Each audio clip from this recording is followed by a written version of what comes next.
So we are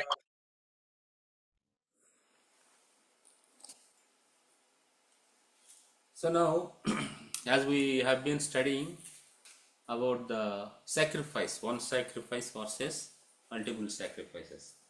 So now today let us turn our Bibles, book of 1 Corinthians chapter. No, go to next slide.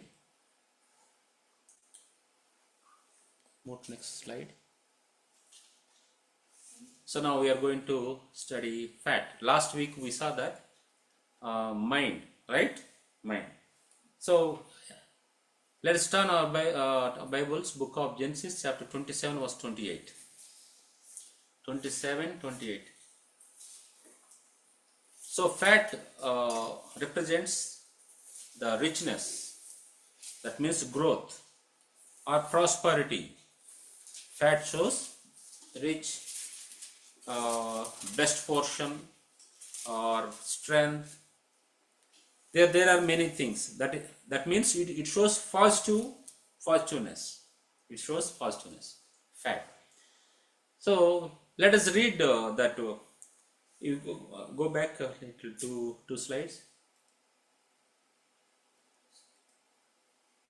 Again, yeah, you see that Leviticus chapter 1 verse 6, 8 to 13.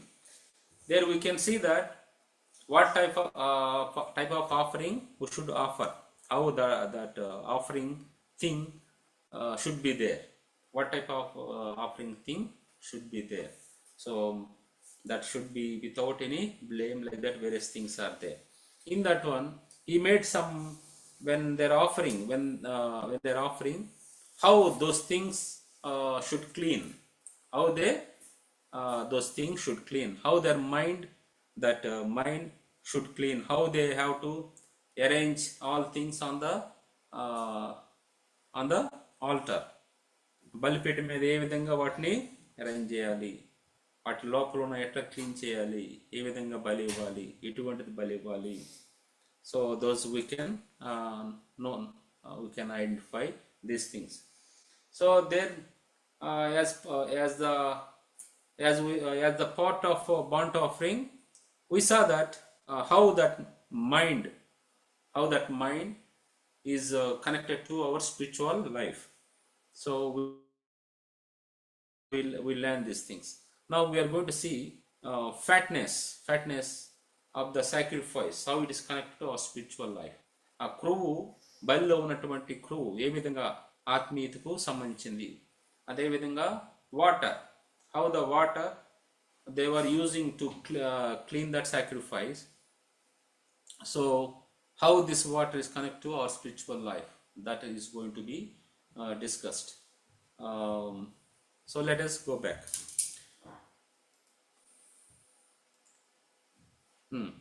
So let us see that fat. Book of Genesis chapter 27 verse 28, it is mentioned, therefore God give thee of the dew of heaven and the fatness of earth and plenty of corn and wine. So we can understand this, that fatness shows that growth, or fatness shows the richness, fatness shows that prosperity, like that various things it is showing. Now if you see book of Genesis chapter 44 verse 18, can anybody open and read Adikanda 45:18, book of Genesis chapter 45 verse 18. Any language you can read. Let them get their father and their families and come back here. I will give them the best land in Egypt, and they will have more than enough to live on. So what he said, that what he said he will give.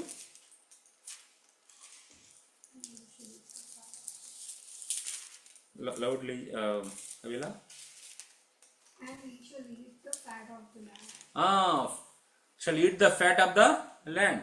So in those days, fat of the land means so they used to do farming, so that their fields will give good fruit. Even we can see from the life of Jesus also, God also promised them, he will just yield the fruit like this. You will see that the earth is yielding food this much percentage. You will get 80 percentage, 60%, like that. In some areas it is mentioned with the percentages. Some areas it's even full. కొన్ని ఏరియాలో ఏమో ఇంత percentage మీకు ఇవ్వబడుతుంది, ఈ విధంగా పండుతుంది, ఈ విధంగా భూమి సారాన్ని ఇస్తుంది అని ఈ విధంగా చాలా చోట్ల కూడా చెప్పబడింది అనమాట. Even if you see that life of Isaac, అతనిలో కూడా ఫలము మంచి ఫలాలు ఇచ్చేసింది అన్నట్టుగా మనం చూస్తూ ఉంటాం. So fatness is nothing but the prosperity or growth and the fruit of the fruit, spiritual fruit అనేది మనము చూడవచ్చు అనమాట. సో ఇక్కడ book of psalms chapter 92 verse 14 చూడండి ఒకసారి. 92:14.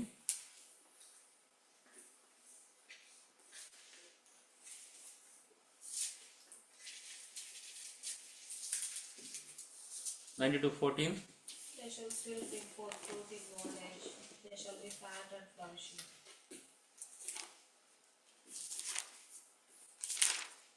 అక్కడ 92:14లో కూడా 92:14లో కూడా మనము అక్కడ ఫలం, అదే ఫ్యాట్ గురించి మాట్లాడుతున్నట్టుగా మనం చూస్తాం అన్నమాట. అంటే ఆ ఫలం ఎట్లా ఉంటుంది అనేది చూస్తాం. Because he hath said his love upon me, therefore will I deliver him. I will set him on high, because he hath known mine name. 91, sorry, just I was reading 91. 92:14. They shall still bring forth fruit in old age. They shall be fat and flourishing. They shall be fat and flourishing. So ఇక్కడ మనము చూడొచ్చు ఏంటంటే వాళ్ళు ఏ విధంగా అభివృద్ధి చెందుతారు, వర్ధిల్లుతారు, వర్ధిల్లటము అనేది కూడా మనం అక్కడ చూడవచ్చు ఫ్యాట్ గురించి. సో చైల్డ్ ఆఫ్ గాడ్, దేవుని యొక్క పిల్లవాడు, అంటే దేవుని కుమారుడు అయినటువంటి అతను, by having good relation with God we can yield the great deal of fruits. దేవునితో సహవాసం కలిగి ఉండటం ద్వారా మనం అనేక ఫలాలు ఫలించవచ్చు. That fruit can be spiritually and physically. ఆ ఒక ఫ్రూట్ అనేది ఆత్మీయంగాను శారీరకంగాను మనం చూడొచ్చు అనమాట.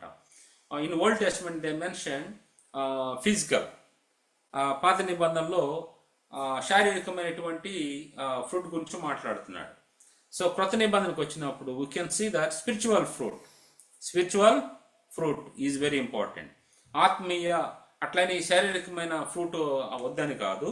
So we require both spiritual and physical fruit is essential for the child of God to live in this world. So even when if you want to compare, spiritual food is more important than the physical food. శారీరకమైనటువంటి ఆహారం కంటేనూ ఆత్మీయ ఆహారము చాలా ప్రాముఖ్యమైనది, అవసరమైంది అన్న విషయాన్ని మనం గమనించాలన్నమాట. That's the reason God says that man shall not live by bread alone, but the word that proceedeth out of the word of God, proceedeth out from the mouth of God shall live. So that is what shows that importance of the spiritual food. ఆత్మీయ ఆహారాన్ని బట్టి దేవుడు తెలియజేస్తున్నాడు. మనుషుడు రొట్టె వలన మాత్రమే కాదు కానీ దేవుని నోటి నుంచి మాట వలన జీవించును అనే దాని గురించి అక్కడ మాట్లాడుతున్నాడు. There was conversation between devil and Jesus Christ after Jesus Christ was fasted for 40 days. So this is what happened. అప్పుడు దేవుడు by bringing word of God, he was dealing with the devil. దేవుని వాక్యం చూస్తూ సైతాన్తో మాట్లాడుతున్నట్టుగా మనం చూస్తూ ఉంటాం అన్నమాట. కాబట్టి so spiritual food is more important than the physical food. Both are required, But if you think that which one is important, means spiritual food is important than physical food. That what we should understand. ఇక్కడ మనం గమనించాల్సింది ఏంటంటే ఈ యొక్క fat గురించి మాట్లాడుతూ fat అనేది richness గురించి అది ఈ యొక్క ఏదైతే బలిస్తున్నారో అది ఏ జంతువు అయినా కావచ్చు, దాంట్లో ఈ ఫ్యాట్ అనేది చాలా ఇంపార్టెంట్ అన్నమాట. చాలా ఇంపార్టెంట్, అది చాలా అవసరమైంది, అది చాలా టేస్ట్ అన్నమాట. మనం చూడండి, ఏదైనా whenever we go to bring some meat or anything, so maximum people will say that okay, avoid that fat. Fat తీసేయమాట. ఎందుకంటే without fat, when we eat, it will not be that much taste. With fat, it will create some nuisance to the body. కొవ్వు ఉండటం ద్వారా మన శరీరానికి కొంచెం హానికరం, కానీ కొవ్వు కానీ మనం తినే ఆహారంలో లేకుండా ఉంటే అదంతా టేస్ట్గా అనిపించదు. అందుకనే whenever they come to the altar to offer the sacrifices, to offer some sacrifices, they used to ensure that is a fatty, strong, healthy animal. Fatty healthy animal, అది ఒక బలమైంది, ఎటువంటి రోగం లేనటువంటిదిగా ఉండాలన్నమాట. అది ఆ బలిపీఠం దగ్గరికి తీసుకొస్తా ఉంటున్నప్పుడు అది ప్రభుకి fat is very pleasing thing for the lord. ఏదైతే కొవ్వుందో అది దేవునికి చాలా ప్రీతికరమైంది అనమాట. As it shows that it shows the richness, the best portion of that sacrifice, that is strength. ఇంకొకటి చూడండి, మన కోపం వచ్చినప్పుడు అరే వీడికి బాగా కొవ్వు పట్టిందిరా అంటారు. ఏంటి? సో కొవ్వు పట్టించింది అంటారు. ఎందుకంటే వాడికి అది ఉందనుకో, వాడిని కంట్రోల్ చేయడానికి కష్టం. అంటే అంత స్ట్రాంగ్గా, అంత పవర్ఫుల్గా ఉంటాడు అనమాట. That will give that much strength అనమాట. So God is expecting that thing. God is wanting that one. ఎందుకంటే అది నీ యొక్క స్ట్రెంగ్త్, నీ స్ట్రెంగ్త్ నాకు కావాలి. I want your strength. నీ యొక్క శక్తి నాకు కావాలి. ఏదైతే అది ఉందో అది నాకు కావాలి. ఏది నీ టాలెంట్ ఉందో అది నాకు కావాలి. Talent for Christ. నీ తలంతు ప్రభు కొరకు కావాలన్నమాట. నీ యొక్క బెస్ట్ పోర్షన్ అని ప్రభుకి కావాలి. నీ బెస్ట్ థింగ్ అని ప్రభుకి కావాలి. Whatever things we consider that those are best in our life, that we should give to Lord. Fat is the best part of the animal. Fat is the best part of animal.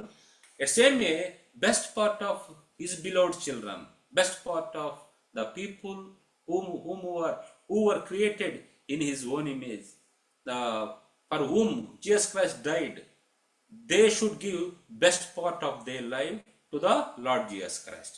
ఎవరైతే ఆయన రూపంలో, ఆయన పోలిక చొప్పున రూపించబడినారో వారి నుంచి దేవుడు మంచిది కావాలి అనుకుంటున్నాడు. ఎవరి కోసం చనిపోయాడో వారి నుంచి, ఎవరి కోసం చనిపోయారో వారు ఆయనకి మంచిది ఇవ్వాలి అని ప్రభు ఆశపడతా ఉన్నాడు. మనము బెస్ట్ ఇవ్వాలన్నమాట. Always we should give best to the Lord. ఇక్కడ చూస్తే అక్కడ ఏంటంటే what are the best things we can give అని అంటే, చాలా మంది అంటారు నేను అది ఇస్తాను ఇది ఇస్తాను అంటారు. So because of that is excess, వాళ్ళకి అది ఎక్కువైంది కాబట్టి ఇస్తానంటారు. That is not what God is expecting. Even though that is less for you, you have less with you, but if you think that is very valuable for you, that you have to offer. నీ దగ్గర తక్కువ ఉన్నా కూడా అది నువ్వు చాలా విలువైందని భావిస్తే అది ఖచ్చితంగా నువ్వు దేవునికి ఇవ్వగలిగే మనసు నీకు ఉండాలి. That is the best thing what God expect. నీకు ఏదైతే ప్రాముఖ్యమైందంటావో, ఏదైతే విలువైందంటావో అది ప్రభు అడిగినప్పుడు ఇవ్వగలిగితే that is the great thing. That is how God will come to know that you are giving preeminence to him. నువ్వు ఎప్పుడైతే నీకు విలువైనటువంటి, నీకు శ్రేష్టమైన అనుకుంటావో అవి దేవుడు అయినప్పుడు ఇస్తే, అప్పుడు దేవుడిని నువ్వు ప్రేమిస్తున్నావు, దేవునికి మొదట ప్రాధాన్యత ఇస్తున్నావు అని ప్రభుకి అర్థమవుతుంది అనమాట. You know that after decades of waiting for the child. So finally Abraham got, after 25 years, the child. Maybe when he born in old days, maybe he was enjoying with him. Maybe he was enjoying with him. We don't know. But one thing was true, that God one day decided to ask him for offering. దేవుడు ఒక దినాన అతను అబ్రహాము తనకి వృద్ధాప్యంలో పుట్టిన కుమారుడు కాబట్టి బహుశా అతనితో సంతోషం గడిపొండొచ్చు, వాగ్దాన పుత్రుడు కాబట్టి గడిపొండొచ్చు, ఎక్కువ గడుపుతూ ఉండొచ్చు, అది కరెక్ట్ తెలియదు. కానీ దేవుడు తన్ని బలిగా ఇవ్వమని ప్రభు తన్ని కోరినాడు. ప్రభు కోరినప్పుడు it was great pain for him, it was great testing for him. అది అతనికి చాలా గొప్ప పరీక్షగా ఉంది, అది చాలా బాధాకరంగా ఉంది అతనికి. అయితే తను he kept two things before him. రెండు అతని ముందు ఉంచుకున్నాడు. One side God is there, one side son is there. దేవుడు కుమారుడు ఇద్దరు కూడా ఎదురు ఉన్నారనమాట. Then he decided which is important for me, నాకు ఏది ప్రాముఖ్యమైంది రెండిట్లో.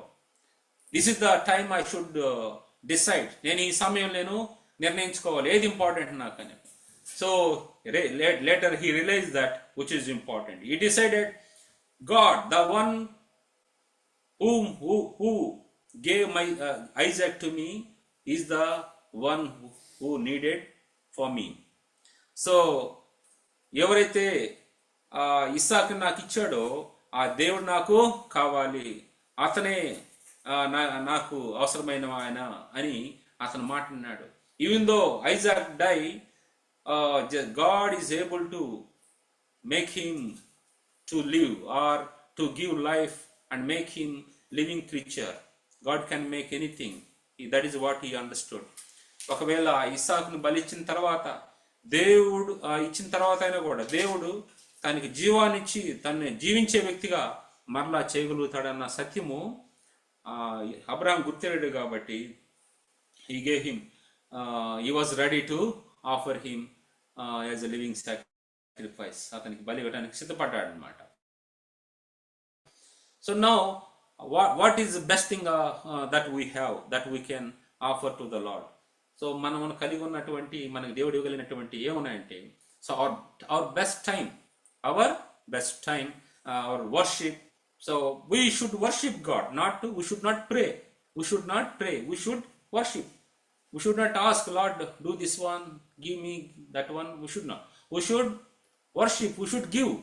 Lord, you did these things for me, you did this thing for me, you gave this thing for me, this is my life, that is how I was living. That is how we have to worship him. Best worship you have to offer to the Lord. Best devotion. What is that? Best devotion you have to offer to the Lord. See, clear that table. See, I in cover అయిపోయింది అట్లా.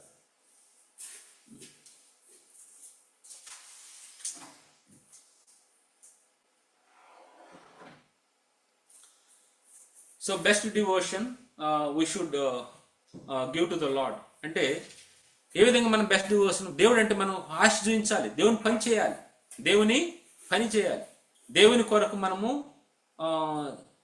అనేకమైన కార్యాలు చేయాలి. అర్థమైందా? So we have to sacrifice many things in order to show that we have great deal of devotion towards the Lord.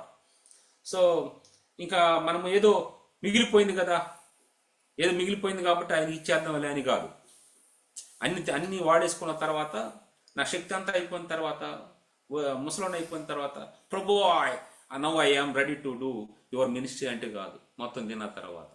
So ఒక అతను అంటాడు, మామిడికాయ మొత్తం తినేసి ఇక నేను ఎత్తున్న దగ్గరికి వచ్చేసరికి, ప్రభువా నీకే ప్రభువా మొత్తం నేను చేస్తానంటే, ఇంకేంటి నువ్వు పడటం లేవడం సరిపోద్ది. నీకు 2 కాళ్ళు, నీ కాలుతో పాటు ఇంకో 3వ కాలు ఒక్కర్ర వస్తుంది. అప్పుడు వచ్చి నువ్వు నేను సేవ చేస్తానని ఎట్లాగా? నీకు మంచిగా ఉన్నప్పుడు, నువ్వు హెల్దీగా ఉన్నప్పుడు, స్ట్రాంగ్ ఉన్నప్పుడు నువ్వు ప్రభు పని చేయాలి. అంతేగాని మొత్తం నేను లోకం కోసం వాడిన తర్వాత then I will do the ministry అని నేను అన్నానంటే అంత మంచిది కాదు. So we have to give best.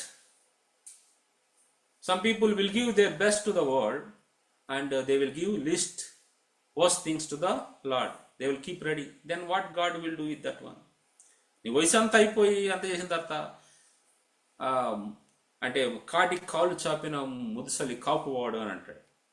అంటే కాలు చాపినటువంటి అంటే చనిపోయే పరిస్థితి వచ్చినప్పుడు ప్రభు నేను ఇది చేస్తాను అది చేస్తానని అంటే నువ్వు నీకు ఆరోగ్యం ఉన్నప్పుడు నీకు మంచిగా ఉన్నప్పుడు నువ్వు అది చేసేవు ఇది చేసావు నా పని ఏం చేయలేదు అన్నట్టుగా దేవుడు బాధపడతాడు. So we have to give best things. అట్లని మీరు పని చేయొద్దు అనేం కాదు, అన్ని చేయాలి. అది చేసుకుంటూ ప్రభు పనికి ప్రాధాన్యత ఇచ్చి ముందుకు వెళ్తూ ఉండాలన్నమాట. అంతేగాని మనము ఏదో మనలో అంత అయిపోయిన తర్వాత ఇది ఉంది కదా అనేసి నువ్వే వాడేసుకుంటే కాదు. So let us think about one incident from the word of God, from the book of 1 Samuel chapter 2 verse 11 to 18. 1 సమూయేలు 2వ అధ్యాయము 11వ వచనం నుంచి 18వ వచనం వరకు ఒక సంఘటన మనం చూద్దాం. You know very well about this incident. ఈ యొక్క సంఘటన గురించి మీకు బాగా తెలుసు అన్నమాట. అక్కడ చూడండి verse 11. Elkanah went to Ramah to his house, and the child did minister unto the Lord before Eli the priest. అక్కడ ఏలియా అంటే యాజకుడిగా ఉన్నాడు. అక్కడ షిలోహులో ఎలై యాజకుడిగా ఉన్నాడు. అప్పుడు సమూయేలు చిన్న పిల్లవాడుగా మందిరంలో విడిచిపెట్టబడి అక్కడ అతను సేవ చేస్తున్నాడు దేవుని యొక్క ఇంట్లో. సమూయేలు చిన్న బాలుడు. సో అక్కడ ఉన్న పరిస్థితి ఏంటంటే ఎలై తన కుమారులు అనేటువంటి ఎలై యాజకుడిగా ఉన్నాడు, తన కుమారులు ఉన్నారు. వారు దేవుని పరిచర్య చేయడానికి అక్కడ ఉన్నప్పుడు ఈ పిల్లలు ఎలై పిల్లలు they were not listening to Eli, and also they were not, that means he didn't tell, they were not following what God commanded. దేవుడు ఏది చెప్పాడో దాన్ని వారు వెంబడించట్లేదు, దాని ప్రకారం జీవించట్లేదు.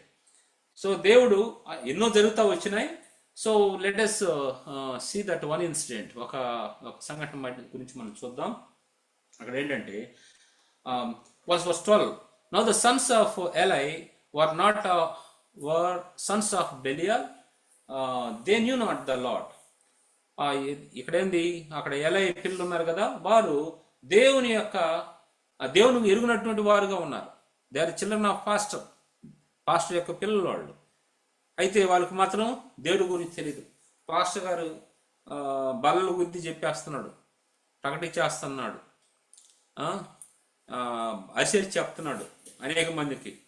తీరా అక్కడ చూస్తే ఇంట్లో పిల్లలకు సంరక్షణ లేదు, వాళ్ళ దేవుడి గురించి సరైన అవగాహన లేదు, వారి దేవుడు అంటే భయం లేదు, వాళ్ళేమో తిరుగుబోతు వ్యక్తులుగా ఉన్నారు. వారు చాలా రెబలియస్ పీపుల్గా వాళ్ళు ఉన్నారు. కానీ పాస్టర్ గారు మాత్రం అందరికి నెత్తిని చేయబెట్టి ప్రార్థన చేస్తూ ఉన్నాడు. చాలా అందరినీ ఎంతగానో ప్రోత్సహిస్తూ ఉన్నాడు. ఇంట్లో చూస్తేమో పిల్లలు వాళ్ళ నెత్తిన మీద పెట్టడానికి అసలు దగ్గర రానిట్లేదు అన్నట్టుగా ఉందన్న పరిస్థితి. వాళ్ళకి చెప్పలేకపోతున్నాడు. వాళ్ళకి తెలియదు దేవుడు అంటే ఎవరనేది, వాళ్ళకి దేవుని యొక్క శక్తి తెలియదు. వాళ్ళు ఇష్టానుసారంగా వాళ్ళు ఉన్నారు. కానీ బయట వాళ్ళకి మాత్రం గొప్పగా ఇట్లా, ఇది పరిస్థితి అనమాట. దేవుడు అందుకని అంటున్నాడు, సెట్ రైట్ యువర్ హౌస్, నీ యొక్క ఇంటిని సరిగా పెట్టుకో అని చెప్తున్నాడు మనకి. ఇంటిని సరిగా పెట్టుకోవాలి, మనం ఇంటిని సరిగా పెట్టుకోవాలి.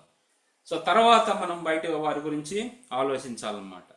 సో అక్కడ చెప్పండి ఏంటంటే, వాళ్ళు చేసిన ఒక సంఘటన ఎంత అంటే భయంకరమైందో మనము అర్థం చేసుకోవాలి ఇక్కడ. So now we are talking about fat. So that fatness how it connected to the Lord. So will see that one. చూడండి అక్కడ తర్వాత ఏమంటున్నాడు, priest custom. What is the custom with the people was that when any man offer sacrifice, the priest servant came while the flesh was in seething with flesh hook of 3 teeth in his hand. అది ఎట్లా ఉంటుందంటే మనకి ఒక యాజకుడు అక్కడ ఏం చేస్తారంటే, ఏదైనా బలి అర్పణకు వచ్చినప్పుడు వాళ్ళు అక్కడున్న వారు ఏం చేస్తారంటే మొత్తం ఉడికిచ్చిన తర్వాత ఆ మొత్తం సారాంశం చెప్తానండి, మీరు చదవండి. మొత్తము అది ఉడికిచ్చిన తర్వాత కొవ్వు అనేది కరిగిపోతే that will go to the Lord in the form of that's what we can ignition something in the form of that one, it will go to God. ఆ కొవ్వు అంతా కూడా ప్రభు ఆగ్రహాన్నిస్తాడనమాట.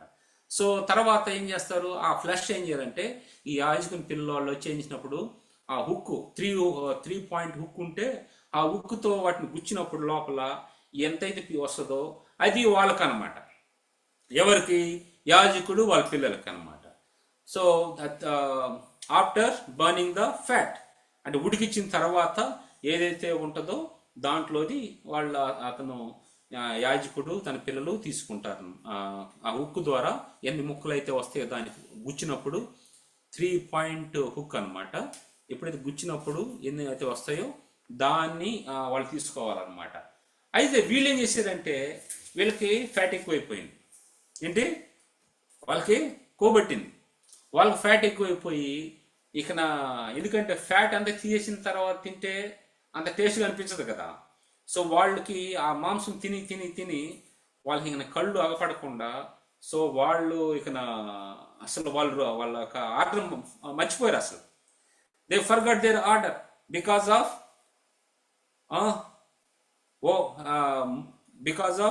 More fat in them. వాళ్ళు అట్లా ఉండడం వల్ల వాడు అట్లా చేసేసి ఏం చేశారంటే తర్వాత ఎంత ఫోర్స్ని చేస్తా వచ్చారంటే అక్కడ చూడండి, అక్కడ ఎక్కడుంది, అక్కడ 16వ వచనంలో చూడండి, 16లో, if any man said unto him, let them no fail to burn the fat presently, and then take as much as thy soul desireth, then he would answer him, nay, but thou shalt give it me now, if not I will take it by force. ఎవరు అంటున్నారు ఈ మాటలో? ఎలా పిల్లలు అంటున్నారు, pastor గారి పిల్లలు అంటున్నారు, యాజకుని పిల్లలు ఏమంటున్నారు? అప్పుడు దాకా మేము ఉన్నాం, వాళ్ళు ఉడికిచ్చిందా తీసుకోండి అంటే, కాదు మాకు ఇప్పుడే కావాలంటావునంట. అక్కడ 15 వచ్చింది, ఇదిగాక వారు క్రొవ్వును దహింపక మునుపు యాజకుని పనివాడు వచ్చి బలి పశువును వధించిన వానితో, యాజకునికి వధించుటకై మాంసమిమ్ము, ఉడకబెట్టిన మాంసము అతని యొద్ద తీసుకొనడు, పచ్చి మాంసం కావాలను అని చెప్పు వచ్చెను. నేను పచ్చి మాంసం కావాలంట. సో రా flush they need because it is having the fat అనమాట. సో ఇట్లా ఉన్నప్పుడు ఆ పైన ఇంకో అక్కడ చూడండి, 14 తెలుగులో చూడండి, బొరుసులో కానీ తపేలలో కానీ గూనలో కానీ కొండలో కానీ అది గుచ్చినప్పుడు, అంటే దేంట్లో వండితే, if you are cooking in బొరుసు లేకుంటే తప్పేలా దేంట్లో వండితే దాంట్లో ఈ ఉప్పుతో గుచ్చుతారనమాట. వండిన తర్వాత గుచ్చినప్పుడు ఏ ముక్కలైతే దాన్ని గుచ్చుకొని బయటకు వస్తాయో అవి వాళ్ళ పోషణం, వాళ్ళవి తీసుకెళ్ళాలి. సో వీళ్ళు ఏమంటున్నారు, అబ్బా ఇప్పుడు మీరు ఉడికించొద్దు, ఉడికిస్తే మొత్తం పోతుంది, అసలు కారం తగ్గట్లా, కిక్కు రావట్లే. ఏంటి? కిక్ రావట్లే. The time is come God to kick them. So దేవుడు వాళ్ళని కిక్ చేసే టైం దగ్గరికి వస్తుంది కాబట్టి వాళ్ళకి కాకరకాయలు అంటే అనమంటే కికరకాయలు అంటున్నారు. వాళ్ళ పొజిషన్ ఆ సిటీకి పోయింది అనమాట. ఇప్పుడు చూడు అక్కడ జరిగింది ఏమంటే, సో అంతవరకు వాళ్ళు మామూలుగానే ఇట్లా గుచ్చి వచ్చిందని తీసుకుని తింటా వస్తున్నారు. తర్వాతకు వచ్చేసరికి వాళ్ళలో వ్యతిరేకత అనేది rebellious nature gone one step ahead. The rebellious nature which was there strongly in them, so that gone little up, that now they become children of devil using those people to do things against God. యొక్క సైతాను వారి పిల్లలను దేవుని క్రియలకు వ్యతిరేకంగా చేయడానికి ఆ విధంగా వాడుతుంది. why they are doing means there is no room for the word of God in them. దేవుని యొక్క వాక్యము వారి జీవితాల్లో లేదు కాబట్టి ఆ విధంగా సైతాను వాళ్ళని వాడుకుంటా ఉంటుంది. If you and me are living a life without word of God in our lives, without giving room for the Lord in our lives, so that is the way devil also will use us, will move us as it's an instrument. We know that great people, greatly used by the Lord, such type of people later in the different level of or one of the levels of their life, they became the instruments of the devil. We can see in the Bible, even real life also many things are happening like that. So when they preach, many people used to turn, but when time comes, this person also run away from the Lord. They mingled in the world, they forgot God, they became worldly people. That is, we can understand from many people's lives. వీళ్ళు ఇక్కడ చూస్తే, వీళ్ళ పరిస్థితి చూస్తే, వాళ్ళు ముందు ఏ విధంగా system ఉందో ఆ విధంగా తీసుకుంటూ తర్వాత వచ్చేసరికి ఇక చాలా రెబల్గా అయిపోయి వారి మీద అక్కడ కుకింగ్ చేసే వారి మీద, ఆ వంట చేసే వారి మీద, ఆ ఉడికిచ్చే వారి మీద, బలర్పించే వారి మీద ఇక ఆ విధంగా తిరుగుబడుతూ ఉన్నారు. వారిని మీద బలవంతంగా అట్లా మాకు ఇట్లా కావాలని అంటూ ఉన్నారు అనమాట. వాళ్ళు చాలా నెమ్మది చెప్తా ఉన్నారు, మీరు ఇదిగాక వారు కొరివిన దైవానికి మునుపు యాజకుని పనివాడు వచ్చి బలిపశువును వధించిన వానితో యాజకునికి వండించుడికాయ మాంసము ఇమ్ము, యాజకునికి వండించిన మాంసం ఇవ్వాలి, ఉడకబెట్టిన మాంసం అతడు నీ ఎద్దుకు తీసుకొనడు. ఎవరు చెప్పారు ఉడకబెట్టిన మాంసం తీసుకోండి అంటే అతను. సో అతను తీసుకోవాలి. యాజకుడే నువ్వు చేయకపోతే, if priest is not following, who will follow? Priest is the one who is supposed to follow and set an example so that other people may follow. If pastor is not following, who will follow? If servant is not following, the minister of the Lord is not following, who will follow? He has to set an example so that other people also may follow. వారు నడవకుండా వేరే వాళ్ళు నడవమంటే ఎట్లా నడుస్తారు? ఆ విధంగా కాకుండా ఇది అంటున్నాడు, అతను ఏ విధంగా పని ట్రైనింగ్ ఇచ్చేసాడంటే, మా యాజకుడు అంట ఇది అంగీకరించాడంట. ఏంటి? క్రొవ్వును దహింపు మునుపు, క్రొవ్వును దహించొద్దు. ఎందుకు? దహించావంటే అది పోద్ది, టేస్ట్ ఉండదు. దహించితే దేవునికి పోద్ది కదా. సో వారు ఆ విధంగా అంటామంటే వారు ఏమంటున్నారు, ఉడకబెట్టిన మాంసం అతడు నీ యొద్ద తీసుకొనడు, వచ్చి పచ్చి మాంసమే కావాలని అంటాడు. ఈ క్షణం మందే వారు క్రొవ్వును దహింతురు. తరువాత మీరు you know need to wait long time. So now they are going to burn this fat. You people may be thinking burning it will take time. That's why your priest may not wait. So that maybe you are thinking. So don't worry, we will not delay. Immediately now we will burn that fat. వాళ్ళు ఎంతగా తగ్గించాలో, ఎంత త్వరగా వాళ్ళకి చెప్పాలో, ఎంత convince చేయాలో అంత convince చేస్తున్నారు వాళ్ళు. ఎందుకు? ఒక క్రమం ఏదైతే what God set the order that should be followed. So if they fail to follow, they will see the punishment. వారు కానీ ఆ క్రమాన్ని పాలించకపోతే వారు శిక్ష అనుభవిస్తారు. సో ఆ శిక్ష వాళ్ళ మీద రావద్దనేసి అక్కడ పనిచేసేవారు, the workers, those who are working there, Levites, so they are doing their level best. అయితే లేదు, ఇప్పుడే కావాలి, మాకు ఉడక ముందే కావాలి అని కంప్లీట్గా వాళ్ళు అక్కడ మిస్గైడ్ చేస్తా, కంప్లీట్గా అక్కడ దేవునికి కోపం తీసుకొస్తా, అంటే ఇక ఉగ్రత తీసుకొచ్చే ప్రభావం వాళ్ళు కలిగి ఉన్నారు. అంటే అటువంటి ప్రవర్తన వాళ్ళు కలిగి ఉన్నారు. వారు అప్పటికి ఏమన్నారు, ఎంత కన్విన్స్ చేస్తున్నారంటే నీ మనసు వచ్చినంత మట్టుకు తీసుకోవచ్చు, అది కడిగిచ్చిన తర్వాత వానితో మనిషి చెప్పిన, అక్కడ ఏమన్నాడు, తీసుకొని వచ్చునని వానితో ఆ మనిషి చెప్పిన ఎడల వాడు అలాగవద్దు, ఇప్పుడే ఇవ్వలేను. ఇది ఎట్లా ఉందంటే మీకు ఏమైనా గుర్తొస్తుందా? So what we discussed in the time of worship message, that one morsel of food, one morsel of meat, how the Esau, he lost his birthrights, he sold his birthrights for one morsel of meat, he sold his birthrights. అది ఒక పూట కూటుకోరు. ఇప్పుడు ఏముంది, ఇప్పుడే నీకు ఇస్తున్నామా అని చెప్తే వాళ్ళు ఆగట్లేదన్నమాట. వీళ్ళు కూడా ఏం చేస్తారు తెలుసా, one morsel of meal, లేకుంటే ఒక పూట దాని కొరకు వారు కూడా దేవుని యొక్క క్రమాన్ని తప్పించేవారుగా వాళ్ళు ఉంటా ఉన్నారనమాట. వాళ్ళు బలవంతం చేసి తీసుకుందని అంటున్నా ఉన్నారు. విల్ టేక్, బలవంతం చేసి తీసుకోవటం అనేది ఎక్కడి నుంచి వస్తుందో తెలుసా? Due to excess fat. If excess fat is there in person, so such type of rebellious nature will come.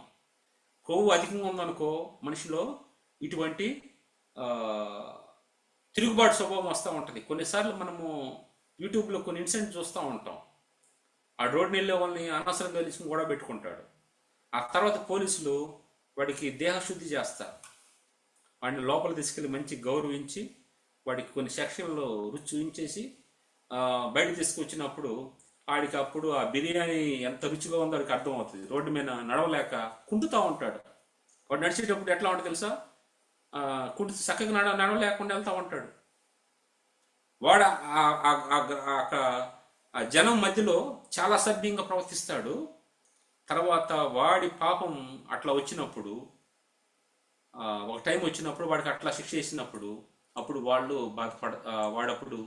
వాడు జీవిత విధానంలో, వాడు నడిచే విధానంలో, లేకుంటే వాడి ప్రవర్తన విధానంలో చాలా మార్పు వచ్చే ఉంటుంది.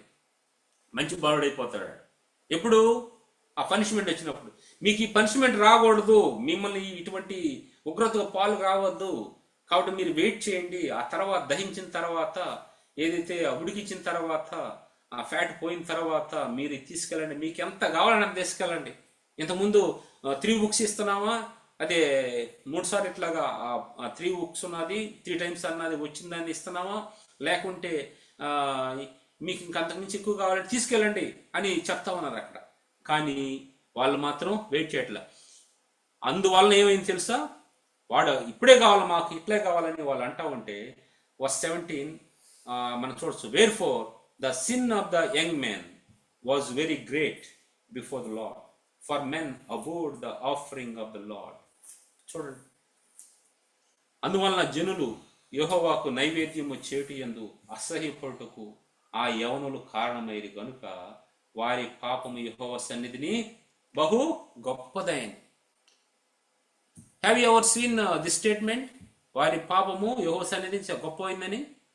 When Jesus was talking about the sin of Sodom and Gomorrah, their sin, their cry was great before the Lord. వారి యొక్క అక్కడ ఉన్నటువంటి సఫర్ అవుతున్నటువంటి సొదొమ గొమొర్రాలోని ప్రజల యొక్క ఆ ఏడుపు వల్ల, ఎవరైతే సఫర్ అవుతున్నారో వారి ఏడుపు దేవుని సన్నిధిలో చాలా గొప్పది అనిపించింది. వాళ్ళ పాపం, వాళ్ళు చేసిన పాపం చాలా గొప్పది అనిపించింది. వాళ్ళు వేరే వేరే వాళ్ళు పక్షం చేస్తుంటే ఆ ఏడుపు దేవుని వద్దకు వెళ్ళిపోయింది, వారి పాపం దేవుని వద్దకు వెళ్ళిపోయింది. సో వారి పాపం చాలా గొప్పది అయ్యేసరికి దేవుడు వాళ్ళని నాశనం చేసేసాడు.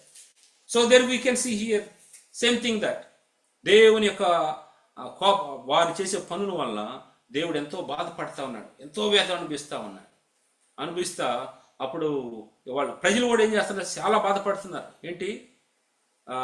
ఇక నుంచి వాళ్ళు బలి కొట్టాలంటే మేము ఇచ్చిన బలిని ఈ విధంగా మిస్యూజ్ చేస్తున్నారు కదా, ఈ విధంగా చేస్తున్నారు అనేసి వాళ్ళు కూడా బలి ఇవ్వాలంటే అంత ఆశ చూపించట్లేదు. అంటే బలి ఇవ్వట్లేదంటే you are not offering to the Lord. దేవునికి నువ్వు నువ్వు బలి ఇవ్వట్లేదు. ఎందుకు ఇవ్వట్లేదు?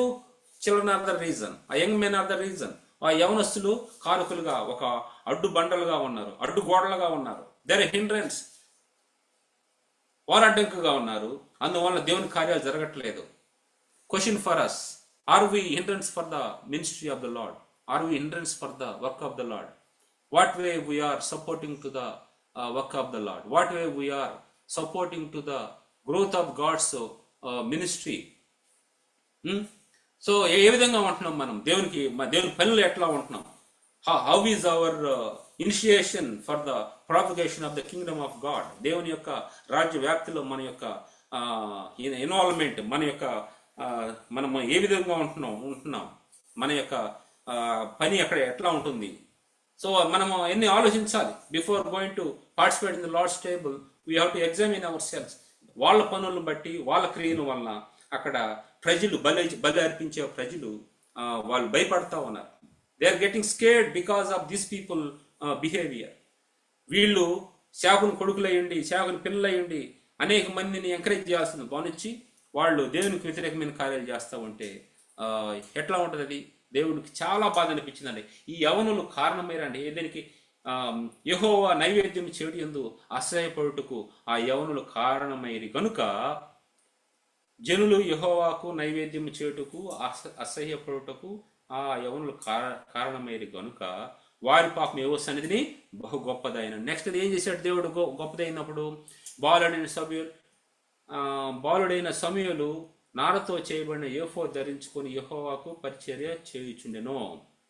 బట్ సమూయేల్ ఒకవైపు ఏమో పాస్టర్ గారి పిల్లలు ఆ విధంగా ఉంటే, ఇంకొక వైపు బాలుడైనటువంటి సమూయేలు ఏం చేస్తున్నాడంట? ఏఫోద్ ధరించుకొని పరిచర్య చేస్తా ఉన్నాడు అనమాట. But Samuel ministered before the Lord being a child గడెడ్ విత్ ఏ లినెన్ ఎఫోద్. అతను చిన్నవాడై ఉండి దేవుని సన్నిధిలో దేవుని యొక్క మంచం దగ్గర పరిచర్య చేస్తూ ఉంటే, పెద్దవాళ్ళు అయినటువంటి వాళ్ళు, పిల్లలు నడిపించాల్సినటువంటి వారు, అనుభవం ఉన్నటువంటి వాళ్ళు, పిల్లల్ని గైడ్ చేయాల్సినటువంటి వారు, పిల్లలు తప్పు చేస్తుంటే చేయొద్దని చెప్పాల్సినటువంటి వారు, వాళ్ళు ఏం చేస్తా వచ్చారు తెలుసా? దేవుని పిల్లలు చేయాల్సిన పని కూడా చేయకుండా, నువ్వు ఇట్లా చేయని చెప్పాల్సిన అవసరం లే, నువ్వు అట్లా చేసేవాళ్ళని, మంచి చేసేవాళ్ళని కూడా చేయకుండా అడ్డంక ఉంటా వచ్చారు పెద్దవాళ్ళైనటువంటి వారు. So how are we elders and children? How are we? How is our behaviour? How is our initiation in the works of the Lord? దేవుని యొక్క పనిలో మన యొక్క ఇన్వాల్వ్మెంట్ ఎలా ఉంటుంది? ఏ విధంగా మనం చేయగలుగుతున్నాం? చూడండి, వాళ్ళు ఏ విధంగా అట్లా ఉన్నప్పుడు దేవుడు అంట చాలా ఆయన సన్నిధి బహు గొప్పదైందంటే ఎంత బాధపడుతూ ఉంటాడు. ఈ తర్వాత చదవండి అక్కడ ఇవి వాళ్ళ తర్వాత శిక్షిస్తాడు దేవుడు severely. He punished them. One day they died. One day they died in the war. పిల్లలు ఇట్లా చనిపోయారని వచ్చి వాళ్ళు చెప్తే ఏలీ కూడా పాపం అక్కడ ఎక్కడైతే కూర్చున్నాడో వెనకబడిపోయి మెడీని చనిపోతాడు. అతను కూడా చనిపోతాడు. సో ఈ విధంగా అక్కడ మనము శిక్ష అనేది మనం చూస్తాం అన్నమాట. కాబట్టి what we should understand, fat is belongs to God, best is belongs to God in our lives. Best is belongs to God, that we should know. That should be offered to the Lord. What you feel that is the greatest thing, important thing, that you should offer to God. God will feel happy. God will rejoice in that one. God may bless the scriptures. Amen. So let us prepare for the breaking bread. Let us see that few verses from the scripture.